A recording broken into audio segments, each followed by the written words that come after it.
প্রতিদিন বিকেলে বা সন্ধ্যার নাস্তায় কী বানাবো আর বাচ্চাদেরকে কী নাস্তা দিব এ নিয়ে আমরা সবাই চিন্তায় পড়ে যাই।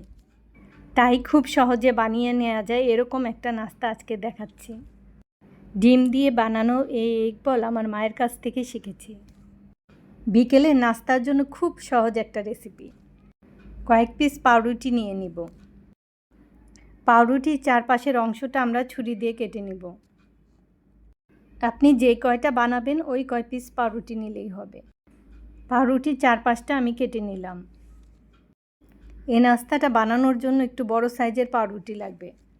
আমি আগেই 4টা ডিম সিদ্ধ করে নিয়েছিলাম। 4টা ডিম দিয়ে প্রায় 11টা-12টা বল হবে। ডিমগুলোকে আমি ছোট ছোট পিস করে কেটে নেব। অল্প কয়েকটা উপকরণ দিয়েই তৈরি করা যাবে এই এগ বল। বাচ্চারা বড়রা সবাই এই নাস্তাটা ভীষণ পছন্দ করবে। আর 2টা ডিম দিয়ে বানাতে চাইলে 5-6টা বল বানানো যাবে। আমি 6-7টা কাঁচামরিচ কুচি করে নিচ্ছি, একটু ঝালঝাল হলেই ভালো লাগবে।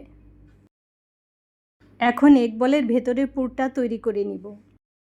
ডিমের পিসগুলো নিয়ে নিলাম, এর মধ্যে দিয়ে দিব 1/2 কাপ পেঁয়াজ কুচি, কাঁচামরিচ কুচি, সাথে দিয়ে দিব গোলমরিচের গুঁড়া আর পরিমাণ মতো লবণ। আর দিয়ে দিচ্ছি বেশ খানিকটা পুদিনা পাতা। পুদিনা পাতা না থাকলে ধনিয়া পাতা দিলেও ভালো লাগবে। এগুলো একসাথে একটু মিক্সড করে নিলাম।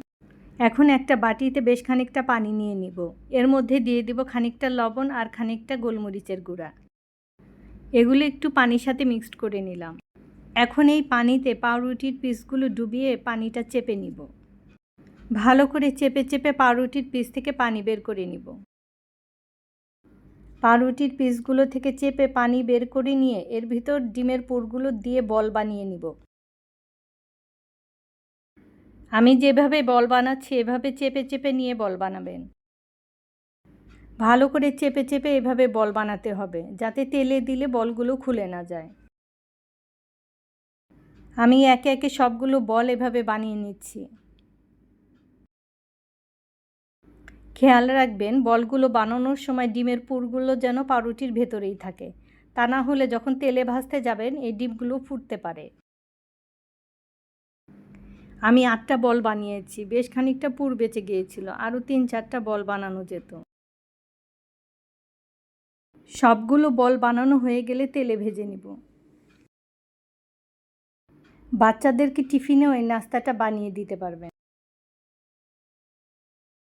আমি তেল গরম করে একে একে বলগুলো দিয়ে দিব। এগুলো ভাজতে কিন্তু বেশি সময় লাগবে না। গোল্ডেন ব্রাউন কালার হলেই উঠিয়ে নেবেন।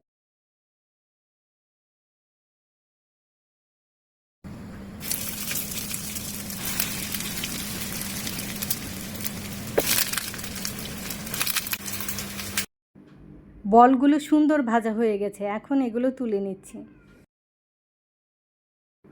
এই এগ বল বানাতে কিন্তু খুব একটা সময় লাগে না, খুব সহজেই বানিয়ে নেওয়া যায়।